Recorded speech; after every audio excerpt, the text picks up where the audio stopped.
It's Friday, it's 4 o'clock, and God help us, Harry's in charge. Don't move the camera so much, Harry. The reason Harry's in charge of the camera this week is because treacherous Freddy is bunking off again, isn't he, guys? No, actually, that's a very good... It's very much from Blackadder. How are we? Hope you are well this week. Not been a great week, has it? Not been a great week for the sake of the chaos of Brexit. But hey, here's one for Teresa. Well done, love. Keep going. Letter of the week, it is... Oh, that is really creepy. Tia, that is a really creepy one. I don't know what that is. It's the way it does that bit there. It's a newt. I don't know if it's a newt. It's like a salamander. Anyway, disgusting.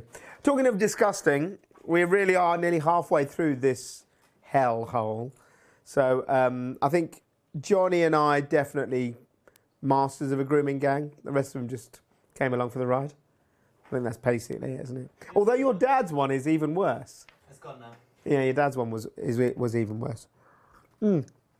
So, hello podcasters, by the way. Hope you are all well. Let's get on with our story of the week, and it's all about EU. There's a big EU theme, and it is this one here. So, the capacity market. So, the European Court of Justice made a decision this week, which was to suspend the UK capacity market. Now, is this a bunch of interfering foreigners just getting involved, as Brexiteers would shout?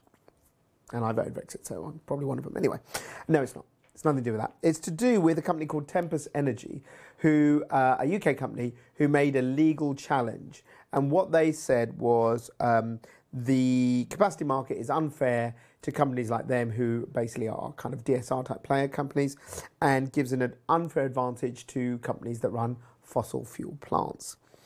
And the court agreed with them. It basically said that the government hadn't properly assessed DSR, and wants to make sure that the money that it's putting out there is distributed evenly and fairly with new technologies. So what is it? So let's explain what the capacity market is for people who don't know.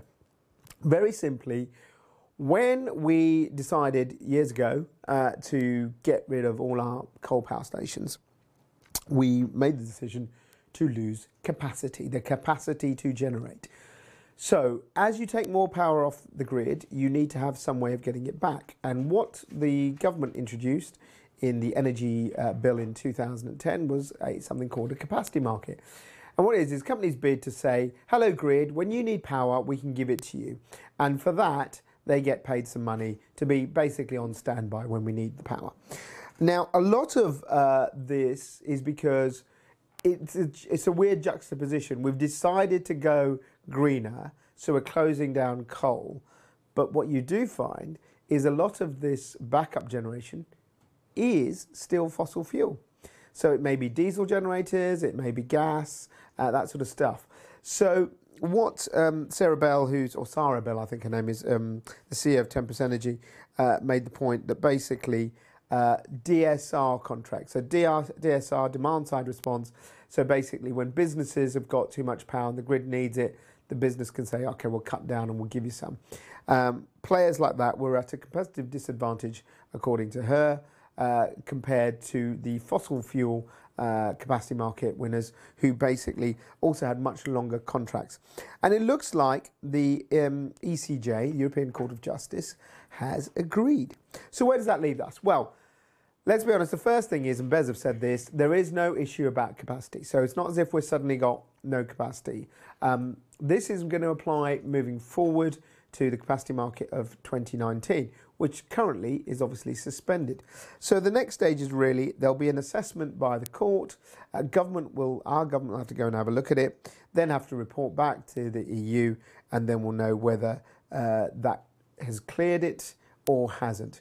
And until then, there are no payments allowed. Now, you could say this is just one company having a go and spoiling the party for others. But if we're going to have a system that is gearing us away from all fossil fuels, then we really should have a fair system. Irrespective, you should be using this word, agnostic, yeah?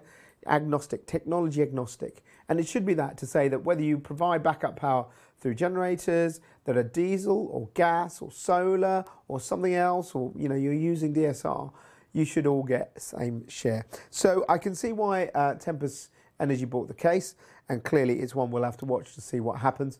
Though, depending on how things go on the 29th or 30th of March, who knows if this will all have happened before or after that, because you know how long courts take to put something through. We'll have to watch that. Moving on to another EU story. What a surprise. Bit of a theme here this week, do you think? And this is about a letter that was written by the House of Lords. And they wrote it to Claire Perry. And I think we've got some, there we go, the House of Lords writing about Brexit. And we should have some shots of Claire Perry. There we go. Claire, oh, have you not got moving shots? Did you not use moving video? Tia, we had a bloody, our conference and used that instead. Anyway, so Claire Perry has had a letter from the EU Energy Committee, the House of Lords, saying, "Dear Pezza, what on earth is going on?" So what they've asked is, "Dear Minister, can you give us more conclusive evidence of what will happen should we get a no deal?" And you can't have avoided the fact that that is now a very, very strong, real possibility. So they were saying, can we get some examples of what government would do if we have a no deal? What measures would be put in place to sort of protect us as consumers on energy costs, excuse me, and also that they felt that the previous evidence was inconclusive. So Claire Perry's office obviously is looking at this. And to be fair to the minister, I suppose the thing is, when you know, she spoke to them before, everyone has been assuming that there will be a deal. It's only the last few days that it's gone that rocky that we're in this sort of situation.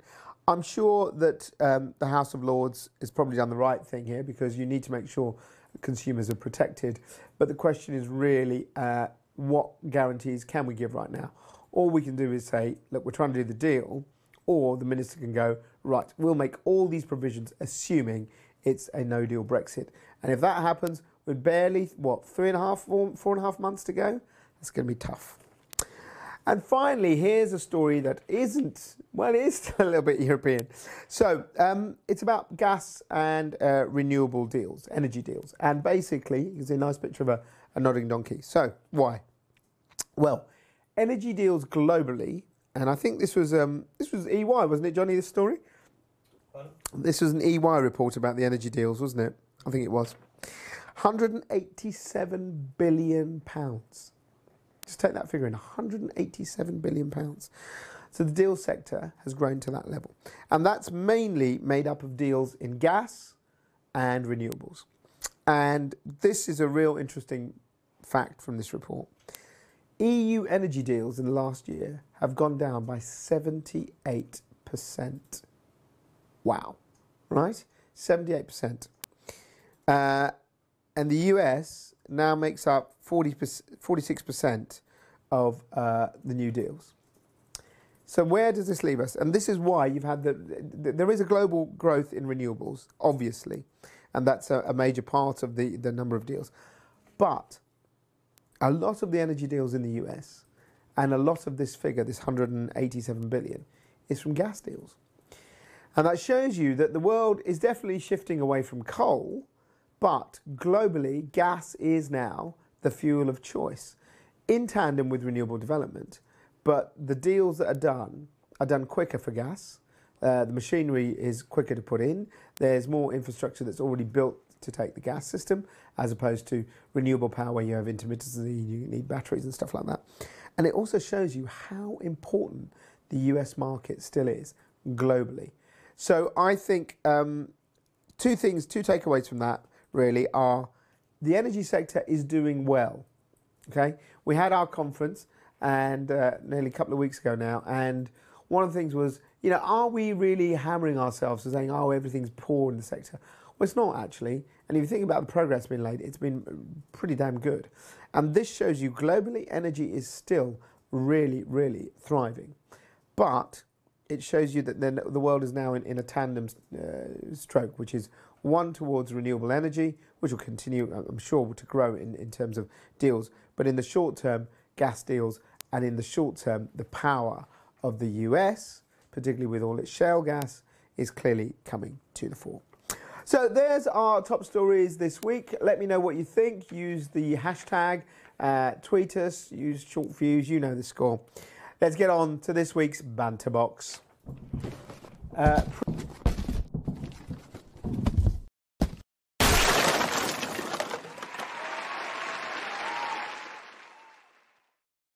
Look, she's not even sitting there. Right, Harry, you have to move the camera, mate, so you can get the two of us in. Go on, Harry. Zoom out, mate. Go on, Harry. You can do it. Keep going. We're gonna have to move right over here. Look, here we go. Our temp cameraman. Right, go on. Get in. For the day. Get closer. Right, no, Harry. You want to lose? There you go. Okay, that's not too bad. I'll live with that. Yeah. Do you like my moustache? No, You find it very difficult, don't you? Time. Yeah, find it very difficult. Look. Don't look at me today because I I'm can't. gonna spend the whole time just looking at you like this. I'm gonna just avoid looking at your face. Okay, so I cannot take it. you cannot take any more. Please comment and tell us what you think about this I think this tash horrendous is all right. tash. It's not bad. Go on, Harza. Go on, give it a go. Look, I think it's sort of. Now, there's a guy on... okay, enough, Harry. Go back. People are going to get a headache. Yeah, less of that. Right, that'll do. Perfect. There's a guy who is my namesake, who is an Indian finance secretary. And now I do look like it. Just for that tash. I've got the best one in the office, haven't I? Yeah, you do, actually. Yeah. Because Johnny's got enough. Oh, Freddie, forget. Freddie doesn't have any at all. Harry's is just like bald in the middle bit, anyway. Harry's Now, is not bad. let's moving away from this. It's a bit of an EU show. Yes. And obviously, been a turbulent 24 hours. And our energy minister has got in to try and sort of make us think that things are okay, hasn't he? Yes, he's tried to do that. I don't know if it was something that was already arranged. Of course it was. Or it was something that came out of the blue. Yes. But he did... you can make us a bit smaller, Tia, so you can get a picture of him. There we go. Yeah. Can you hear me, by the way? Because my microphone seems quite far away. Can you hear me all right? Yeah. Okay, cool. Okay. There you go. So, yes, Greg Clark gave a speech Yeah, let's move yesterday. Greg. Oh, yeah, we'll go over this side. Yeah. Hello, Greg. God, he's towering above us now. Anyway, yes. You like that, didn't you? Oh, God. Okay, so Greg Clark gave a speech yesterday at the Institute of Directors in London, and he talked about a lot of things. If you read his speech, it's literally never ending. So I've got a few stuff together. Some few factoids. Yes, from him about his announcements. It was basically a response to the Professor Dieter Helm's report last year that was published. Which talked about, how much green energy policies were costing us, the consumer.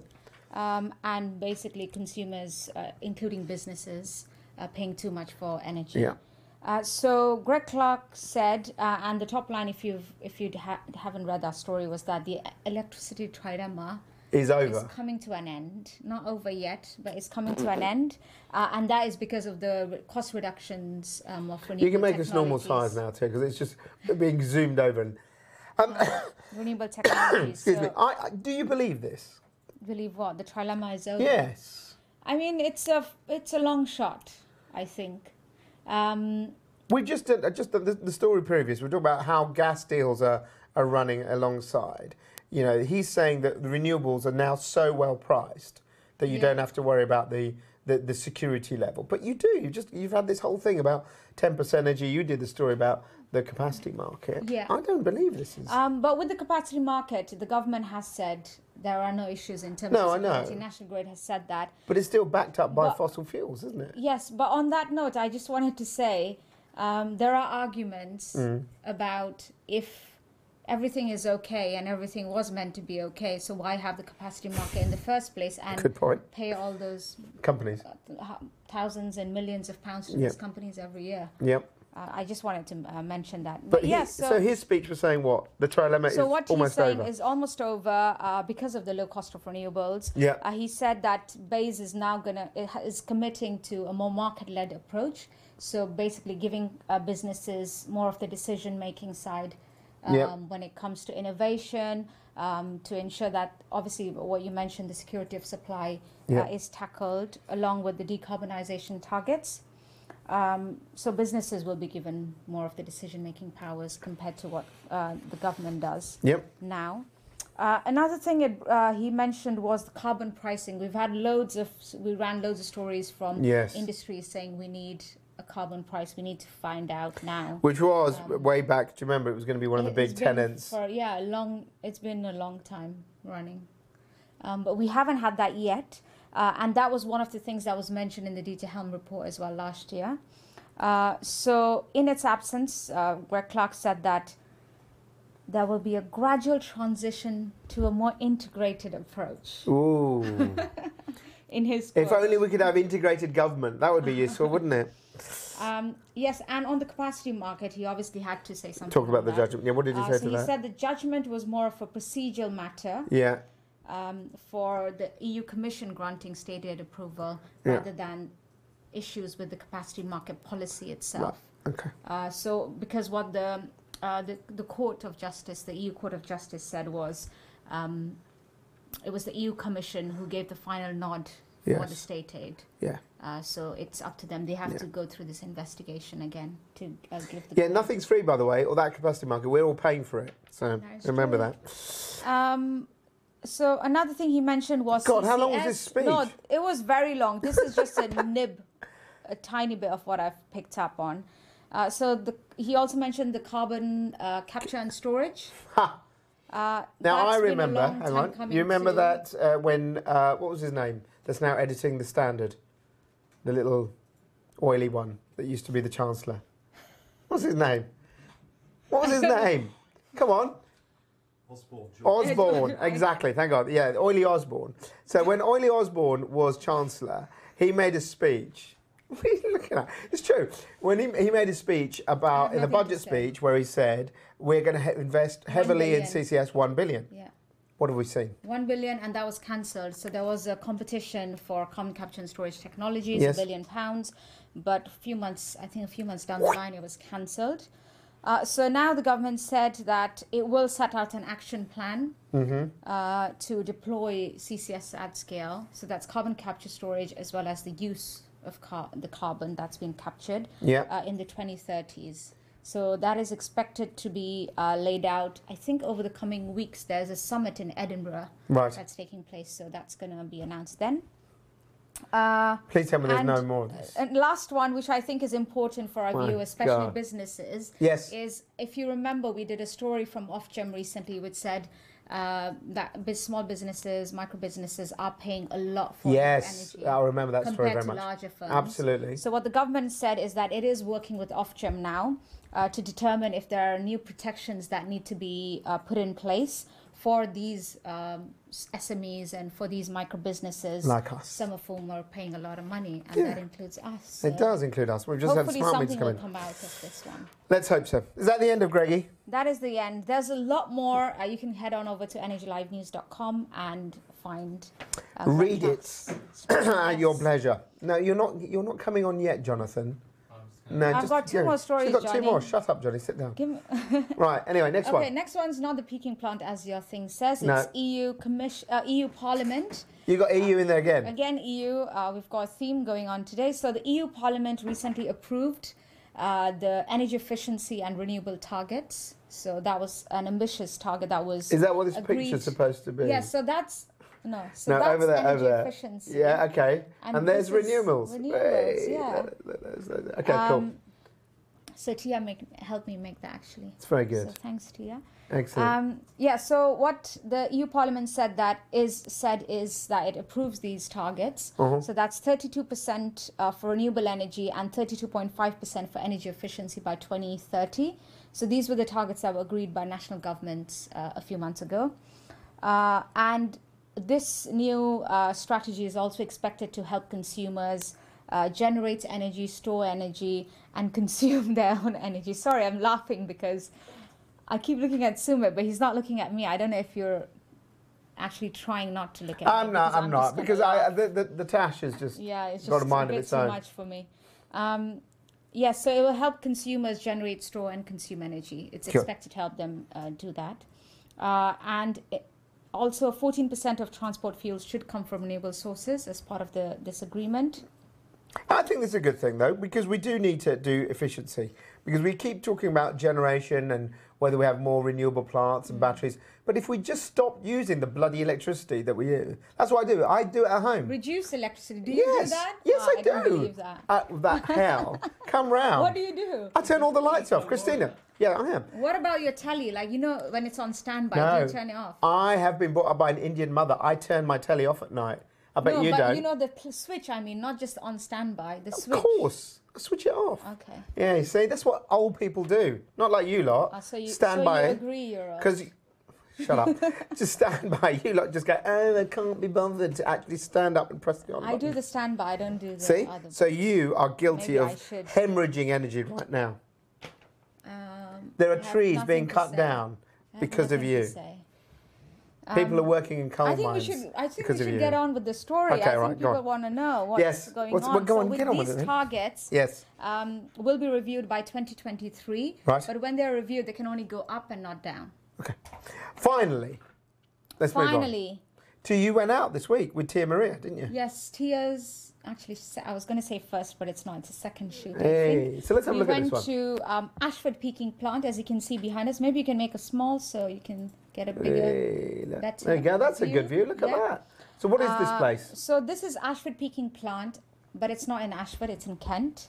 Okay. It's 21 megawatts. So those massive containers basically Mm. have engines in them. So those are the engines. Mm-hmm. So there's 14 containers with engines. There you are talking to someone. They're all automated, unmanned, Yeah. and they're remotely monitored by someone, I Right. think, in Denmark. I don't know if that's true, but They're huge. Look at them. They're amazing stuff. yeah. And so tell the mean- viewers what the peaking plant is. What is it? So peaking plant is something that doesn't provide baseload power. Mm-hmm. So it's not something that is constantly running throughout the day. It only turns on when, say, the wind turbines and the solar panels aren't generating Mm-hmm. electricity, and National Grid needs it to needs more power because demand is high. Yeah. So that's when it signals these developers or these plant operators to turn on their power plants and provide that excess power There you that's go. needed. It's all part of our capacity, basically. So this plant can be fired up in under 2 minutes. Not bad. So that's from But the switch. it is diesel, though, isn't it? No, it's gas. Oh, it's gas, It's is it? gas. So Okay. it's similar to, the concept is that it's similar to a car engine, but it runs on gas instead of diesel or petrol. Okay. Impressive. Did you like it? Yeah, I think it was quite interesting. The first thing though, when I got there, was I wouldn't say disappointed, but not disappointed is not the right word. I was Linda's a little listening, bit she'll be surprised. unhappy. No, I was surprised at the scale or the lack of scale. Ah, you were underwhelmed. No, I wouldn't say that because I feel that's such a negative thing to say. Okay. It's just that because I've been to so many power stations that are huge, and this was tiny, which I guess when we. But that's the future. Yeah, that's what I We mean. want so smaller going power forward, plants. Smaller plants are. The You way will forward have a because- power plant in your house in 10 Exactly, years. that's what I mean. There you So go. I don't want to be. I don't want to say I was underwhelmed or it's something I was disappointed. I think it's very about. nice. Very green as well Yeah. in colour.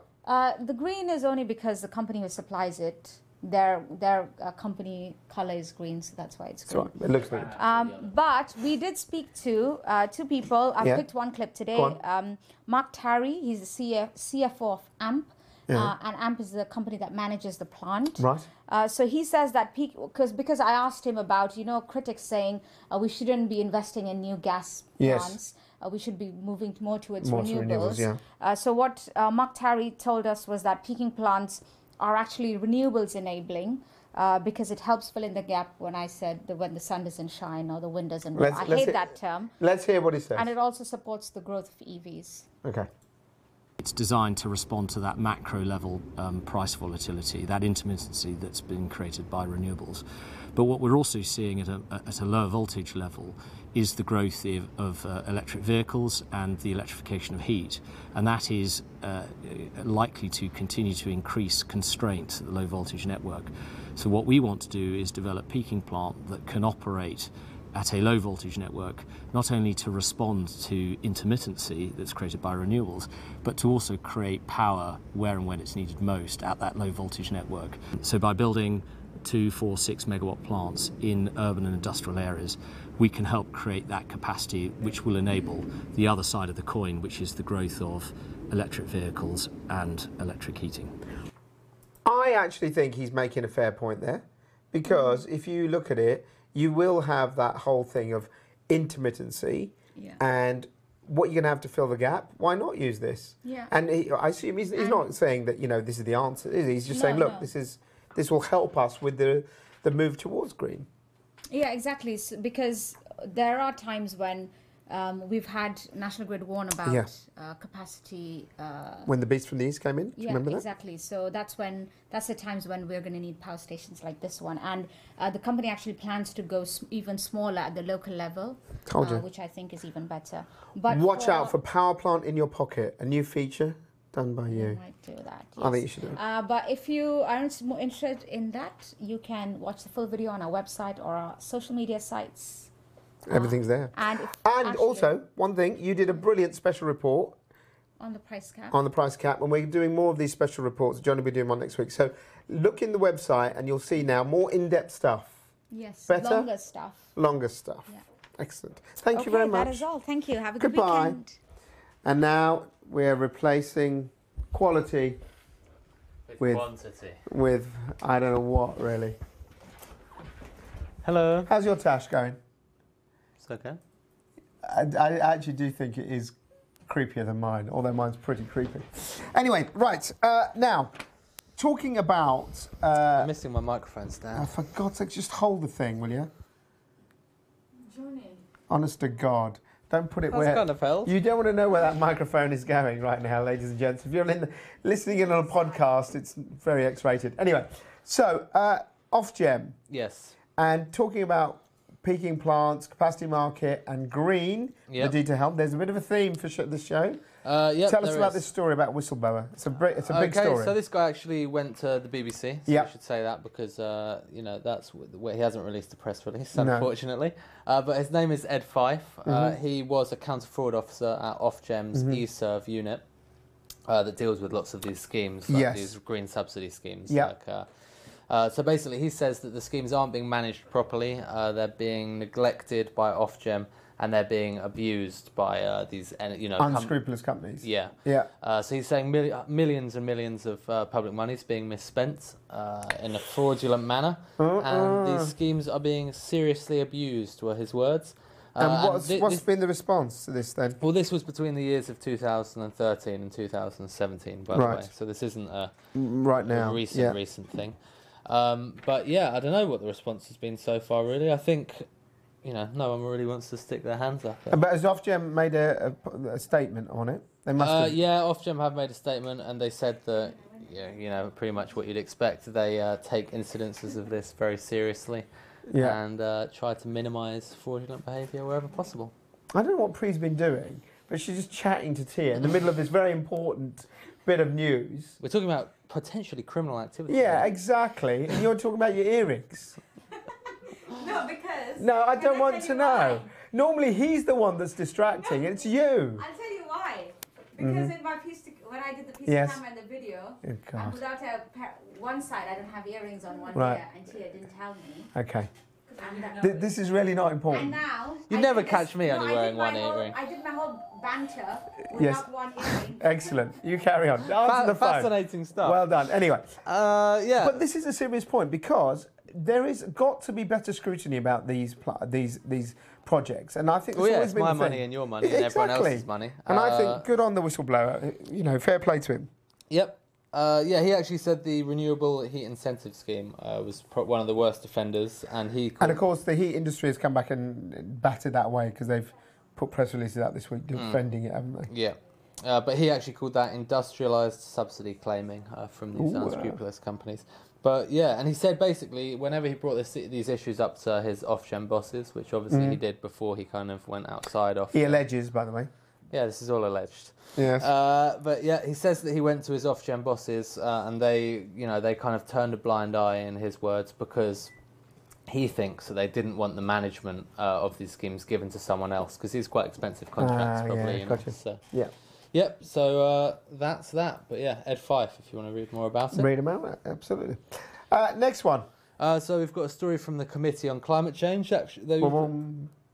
Why is there a cow between us? Well, lean to one side, and there's another furry friend as well. Oh, okay, all right. Can you make us a bit smaller? Oh, now that is cute. They were butchered and eaten shortly after this photo was taken. After this photo was taken, they were turned into a burger and a kebab. They are cute, aren't they? If you're listening on the podcast, there's a cow with a sheep. It is, the one on the left. I ate a large chunk of one of his family members for my lunch.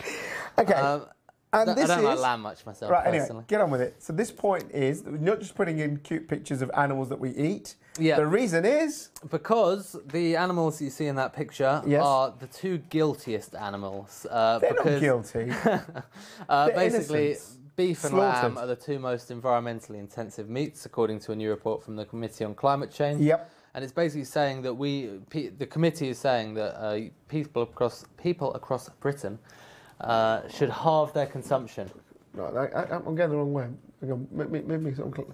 There you go. I can stroke his little. It's a bit manky. Don't touch it. I think that's all right. You have to wash your hands. Yeah, with some gel. It's got foot and mouth. So I've always thought this though, because if you think about, it said we should halve our consumption. Absolutely, you should. Yeah. As a former lamb gorger, and I've eaten a few of those poor little things in my time, and I've now given up red meat. I think red meat is really very, very climate intensive. Yeah, without doubt. It is. So basically, the Committee on Climate Change, a few environmental groups have claimed and alleged that the CCC wanted to go further, but didn't, because they basically said that these farmers' unions and so on would kick back. So they've said this consumption should be halved, but really a lot of scientists have said we need to do more than that if we're going to meet our emissions targets, no pun intended. And they've said that chicken and pigs, regardless of people say sometimes you shouldn't eat sausages or whatever, but they say that chicken and pigs are actually much less methane intensive, which means they fart less. I still think that we should just grow our meat, and that will happen. Bill Gates is funding. Absolutely. In vitro. In vitro flesh labs. And make it all taste like chicken. Or human. You could have human meat. All right, okay, let's not go there. That's Harry's territory. Next one. Well, finally, amid all this Brexit confusion, the CCC is actually saying that Brexit offers a good opportunity for, new schemes. She's moved the story on, by the way, to Bitcoin. She's got an itchy trigger finger. She has, actually. Okay, so... Bitcoin. Oi. If you move your head again, they'll see the lovely Bitcoin logo. There you go. But yes, a Canadian firm called HeatMine basically says that everyone knows that lots of Bitcoin mining and cryptocurrency mining in general waste lots of electricity. Yes, we've done this story, waste Jonathan, is a subjective term. But yes, uses lots of electricity. Did that last week. Lots of companies spend a lot of money and energy trying to cool this process down. You're not telling me anything new. But you can use the waste energy. You can use the waste energy. Yes. Instead of spending all this money trying to cool the computers down, you can actually direct the heat energy back into the room or into pipes around the room. And with HeatMine's new radiator is essentially what it is, a radiator that mines cryptocurrencies. Like a heat network for cryptocurrencies. I like it. But it kind of works like the radiator will heat your room and at the same time generate enough cryptocurrencies to pay for the energy you're using to heat the room. So double bubble. Free heating is what the company calls it. One radiator can heat 300 square meters for 24 hours. I've got no idea how much that actually is. What's this office? This office is probably about 50, 60 square meters. Okay, so that's pretty good heating. Yeah. So if it can do about 5 times the size of the office. 400,000 square feet. We're talking about each floor. Of course. ELN Towers is huge. 12 stories. Of course. But yeah, so... There's a whole lot of staff that work in the little basement. We never see them. So yes, Bitcoin could heat the rooms. Excellent. All right, do you want to stay for the last bit? Or do you want to go now? Do something like work? Got work to do, to be honest. Well, then bugger off. Go on then. You actually got work to do. Amazing. Right, Harry, reframe. Lovely. Okay, let's go very quickly through the last bits, which are ELPA. So ELPA is taking place. 2017, it was cracking. This year will be even better. We are back on the Silver Sturgeon. You can see the video there from last year's fantastic night at the James Bond Museum. But this year, we're on the Silver Sturgeon, and there are still a few tickets left. So we will have the names of the winners by the end of next week with the judges. We'll then obviously announce them on the 6th of December. and you can come along to the party. So if you want to get involved, then just write to tickets@energylivenews.com. But also, we've got a vote that's going on for the Personality of the Year. You can see it now. Just go onto our page, have a look at events, go down to ELPA, and then you'll see you can have various names. Click on the name, and you'll see a list there of about 10, I think there's 8 or 10 nominations. You can vote for more than one person if you want, but once you've voted, you can't vote again. So we'll know that if you voted once. So do get involved, vote on that, make sure you get along for the party, get your tickets while they can. Tickets@energylivenews.com if you want to come along. And finally, it's Button Day. I mean, this is a bit of pants, isn't it? Literally, I don't know which buttons there are. We looked at, do you like that? We had a look at some buttons, but the ones that Tia found were really quite wrong, so we didn't use that. Harry, move in. You can see a little bit of dark there. Look, mate, you want to get rid of that? Zoom in. That's it. So, yes, it's International Button Day, although Pri thinks it's wrong because it's American. But then everything else is American anyway, so whatever. That's it. I don't think we've had any shout-outs, have we? Not sure. Kevin's not watching, so who cares? Enjoy yourselves. We'll be back with our terrible moustaches next week. Adios.